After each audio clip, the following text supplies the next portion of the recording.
چچا کے 2 بیٹے تھے جبکہ اکلوتی بیٹی ماہپارہ مجھ سے 2 برس چھوٹی تھی۔ وہ بہت خوبصورت تھی۔ ہم دونوں کی طبیعت ایک جیسی تھی۔ ہم میں بھی ہمارے والدین کی طرح آپس میں بہت پیار و محبت تھا۔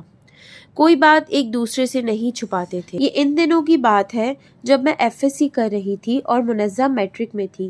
ایک لڑکا بار بار ہمارے گھر فون کرتا اور مجھ سے بات کرنے کی کوشش کرتا۔ اکثر میں فون بند کر دیتی اور کبھی کبھار بات کر لیا کرتی اور کہتی کہ تم غلط جگہ فون کر رہے ہو، میں تم سے بات نہیں کر سکتی۔ جمعے کا دن تھا۔ والد، چچا اور میرے بھائی وغیرہ سب شکار کھیلنے گئے ہوئے تھے۔ منزہ میرے ساتھ بیٹھی تھی۔ میری والدہ چچی کے پاس گئی ہوئی تھی۔ میں منزہ سے اس لڑکے کا ذکر کر رہی تھی۔ اچانک فون کی گھنٹی بجی۔ منزہ بولی، آئمہ تم فون اٹھاؤ، میں اس سے بات کرتی ہوں اور اس کو سمجھاتی ہوں کہ وہ آئندہ یہاں فون نہ کرے۔ منزہ نے اس سے بات کی مگر اس کی باتوں نے اس پر ایسا جادو کیا کہ وہ 2 گھنٹے تک باتیں کرتی چلی گئی اور اس کو اپنا نمبر بھی دے دیا۔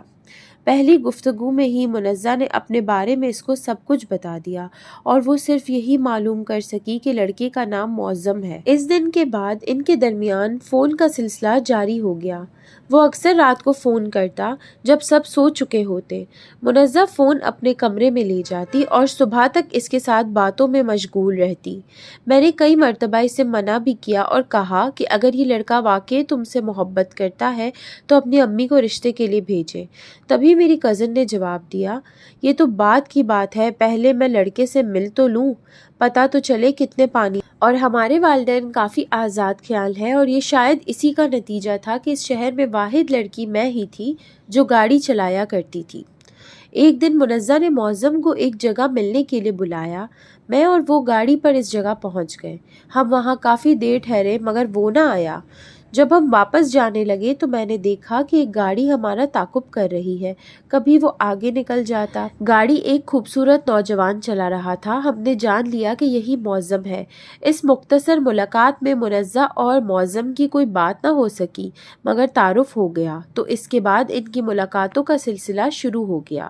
جب شام کو منزہ کے والد اور بھائی ٹینس کھیلنے جاتے تو وہ مجھ سے ملنے کا بہانہ بنا کر ہمارے گھر آ جاتی اور وہاں سے معظم کے ساتھ چلی جاتی۔ کچھ عرصے بعد اس نے مجھے بتایا کہ معظم اس سے ملنے گھر آتا ہے۔ ہوتا یوں تھا کہ جب سب گھر والے سو جاتے تو وہ مین گیٹ کھول دیتی، وہ اندر آ جاتا اور یہ لوگ ساری رات باتیں کیا کرتے۔ کبھی وہ باہر آ جاتی اور معظم اسے ساتھ لے جاتا، وہ اسے اپنے گھر لے جاتا تھا۔ اس واقعے سے مجھے شدید رنج ہوا۔ میں نے اپنی کزن کو سمجھایا کہ اب تم نے لڑکے کو دیکھ لیا ہے اور اس کو پسند کر چکی ہو، یہی وقت ہے کہ والدین کو سب کچھ بتا دو، اس سے پہلے کہ انہیں پتہ چل جائے یا کوئی حادثہ پیش آ جائے۔ وہی ہوا جس کا خدشہ تھا۔ ایک رات حسب معمول انہوں نے ملنا تھا۔ 12 بجے کے قریب منزہ باہر آ گئی۔ کچھ دیر بعد وہ بھی پہنچ گیا۔ دونوں گاڑی میں بیٹھ کر لمبی ڈرائیو پر نکل گئے۔ رات 2:30 بجے جب یہ لوگ واپس آ رہے تھے تو منزہ نے دیکھا کہ اس کے گھر کے قریب والد و بھائی سب کھڑے ہیں۔ اس نے معظم سے کہا، تم مجھ کو یہیں اتار دو۔ جب وہ گھر پہنچی تو اس کے پیروں تلے زمین نکل گئی کہ سب گھر والے اسے ڈھونڈ رہے تھے۔ دراصل منزہ کی امی رات کو پانی پینے کے لیے اٹھی تو بیٹی کے کمرے کی طرف بھی چلی تھی اور جب منزہ کو غائب پایا تو پریشان ہو کر سب کو جگا دیا۔ منزہ نے بہانہ بنایا کہ طبیعت ٹھیک نہیں تھی، بہت گھٹن ہو رہی تھی۔ گھڑی پر نظر ڈالی اور بس واک کو نکل گئی۔ میرے چچا کافی سمجھدار آدمی ہیں، انہوں نے اس وقت جھگڑا کرنا مناسب خیال نہیں کیا، لیکن بیٹی کی گھبرائی ہوئی حالت سے بہت کچھ سمجھ گئے۔ اگلے دن اس کی والدہ نے کافی پوچھا کہ وہ کون ہے جس سے تم ملتی ہو، بتا دو تاکہ تمہارا باپ اس کے گھر والوں سے بات کر سکے۔ منزہ نے کچھ نہیں بتایا اور اس کی وجہ معظم تھا۔ اس نے منزہ کو منع کر رکھا تھا کہ جب تک میں FSC نہ کر لوں کسی کو کچھ نہ بتائے، ورنہ زمانہ ہمارے بیچ دیوار بن جائے گا۔ وہ اس کی باتوں میں آ گئی۔ कुछ दिन गुजरे कि फिर एक और वाकया हुआ। मौज़म ने मुनज़्ज़ा को फ़ोन किया कि तुमसे मिलने को बहुत जी चाह रहा, मैं रात को मिलने आऊँगा। मगर रात का इंतज़ार किए बगैर शाम ही को हमारे घर की तरफ आ गया। हम सब लॉन में बैठे चाय पी रहे थे। जब मौज़म ने देखा कि सब बाहर लॉन में बैठे हैं तो पिछली जानिब से दीवार फलांग कर अंदर आ गया और छत पर चढ़कर मुनज़्ज़ा के आने इंतज़ार करने लगा। अगर मेरी कज़न को इल्म होता कि मौज़म आया हुआ है तो वो भी चली जाती और इसे अपने कमरे में ले जाकर छुपा देती। अचानक इसके भाई की नज़र छत पर पड़ गई। चोर समझ के फौरन दौड़े और पिस्तौल निकाल लाए। वो इसी सिमत ऊपर गए जहां मौज़म को देखा था। इसने छत पर से छलांग लगाई और भाग गया। चचा समझ गए कि शाम 7 बजे कौन चोर हो सकता है।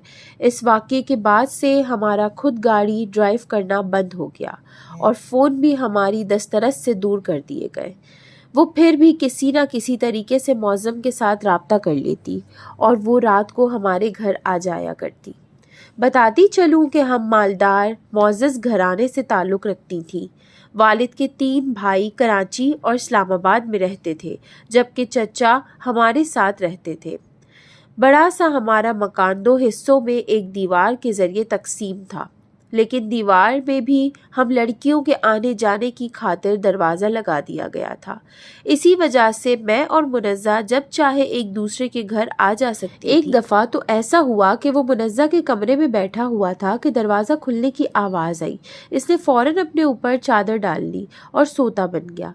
चचा जान अंदर आ गए। इधर उधर देखा, इनकी नज़र पलंग पर पड़ी।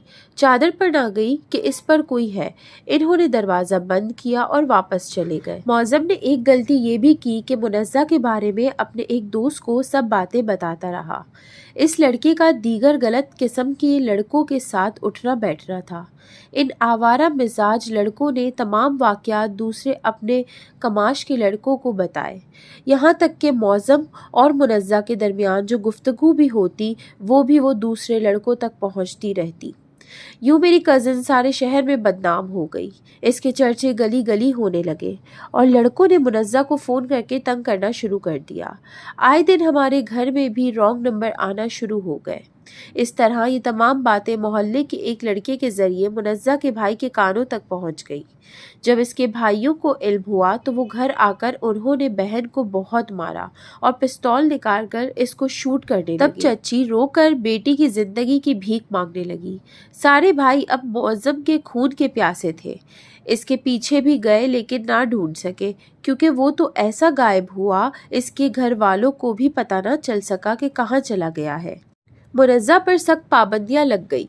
इसका घर से निकलना भी बंद कर दिया गया। अब इसको कहीं आने जाने की इजाज़त ना थी। यहाँ तक कि वो अब मेरे घर भी नहीं आ सकती थी। वो एक कैदी की मानिंद थी। तमाम वक्त अपने कमरे में बंद रहती। मुझको इस पर बहुत तरस आता था। कहाँ इतनी आज़ादी से जी रही थी और कहाँ अब खुले आसमान के लिए तरस रही थी। 3 माह बाद मौज़म की वालदा अचानक हमारे चचा के घर रिश्ता लेने आ गई। चचा जान पहले ही भपड़े हुए थे। इनका गुस्सा बरहक था कि पहले तो हमें सारे शहर में बदनाम कर दिया और अब रिश्ता लेने आ गई। अगर रिश्ता ही लेना था तो पहले आते। बहरहाल चचा ने साफ इनकार कर दिया। ये भी कहा कि मौज़म को कहीं और भेज दो। हमें हमारे मोहल्ले में दिखाई दे गया तो वो अपने आप पर काबू न रख सकेंगे और कुछ कर बैठेंगे। मौज़म की माँ दुखी होकर रोती धोती चली गई। इधर मुनज़्ज़ा ने खाना पीना छोड़ दिया और बीमार पड़ गई। चाची इसे कभी गुस्से से और कभी प्यार से समझाती, मगर इसकी समझ में कुछ न आता। इसके सर पर अभी तक इश्क का भूत सवार था। इधर इसके भाई मुसलसल मौज़म को धमकियां भेज रहे थे कि ये शहर छोड़कर कहीं चले जाओ वरना हम तुमको ख़त्म कर देंगे। बिलाखिर वो अपना शहर छोड़कर कराची चला गया। हालात वक्त के साथ आहिस्ता आहिस्ता दुरुस्त होना शुरू हो गए। 2 साल का अरसा बीत गया। मौज़म के घर वालों ने ये मशहूर कर दिया कि वो मज़ीद तालीम के लिए बैरून मुल्क चला गया है। हम अपने एक चचाजाद भाई की शादी के सिलसिले में कराची गए थे। वहाँ बाज़ार में मुनज़्ज़ा को मौज़म मिल गया और देखते ही देखते वो हमारी नज़रों से गुम हो गए। जब हम घर गए तो चची जान ने खूब डांटा। काफ़ी परेशानी थी। हम 2 दिन तक दोनों को ढूंढते रहे, मगर कराची जैसे शहर में वो हमें कहाँ मिल सकती थी। तीसरे दिन वो खुद ही आ गई और चचा को थामा, बहुत समझा बुझा के राजी किया कि अब क्या हो सकता, लड़की ने अपनी मर्जी कर ली है, अब इज्जत से रुखसती करो, इसमें सारे खानदान की भलाई है। हमारे ये ताया अब्बू कराची में रहते थे, इन्होंने चचा से वादा किया कि घर जाकर मुनज़्ज़ा को कुछ मत कहना, बल्कि इसकी रुखसती की तैयारी करना। जब हम घर वापस आ गए तो मजबूरन चचा को अपनी इज्जत बचाने की खातिर इनकी दोबारा शादी करनी पड़ी और बिरादरी को बुलाकर बाकायदा रुखसत किया ताकि लोग बातें ना बनाएं। यूं वो जिस लड़के के खून के प्यासे थे वो इन्हीं के हाथों से इनकी बेटी ले गया। मुनज़्ज़ा की शादी तो हो गई और इस शादी को कई बरस गुजर गए, मगर इसके बाद बाप और भाइयों ने इससे कोई नाता न रखा। मोहल्ले में बुरे लड़कों ने अलबत्ता जो बातें फैलाई, इसका असर मुझ पर भी हुआ कि हम रहते तो एक ही घर में थे और मैं भी इसी खानदान से थी, लिहाजा इसके बाद मेरा रिश्ता कोई ना आया। मैं सोचती थी कि इस तमाम किस्से में भला मेरा क्या कसूर था। मैं तो इसको समझाया करती थी कि मुनज़्ज़ा बाज आ जाओ और वालिदैन को बता दो, कम अज़ कम माँ को ही आगाह कर दो, मगर वो ना मानती थी। मुनज़्ज़ा ने ना सिर्फ अपनी ज़िंदगी ख़राब की बल्कि मेरा मुस्तकबिल भी खाक में मिला दिया। हम जिस छोटे से शहर में रहते थे वहाँ सब एक दूसरे को जानते थे, इसी सबब अब लोग मुझे भी इस जैसा ही समझते थे। बिलाखिर इस्लामाबाद वाले चचा को ख्याल आया कि जब तक आइमा वहाँ है इसकी शादी किसी अच्छे घराने में मुमकिन नहीं है।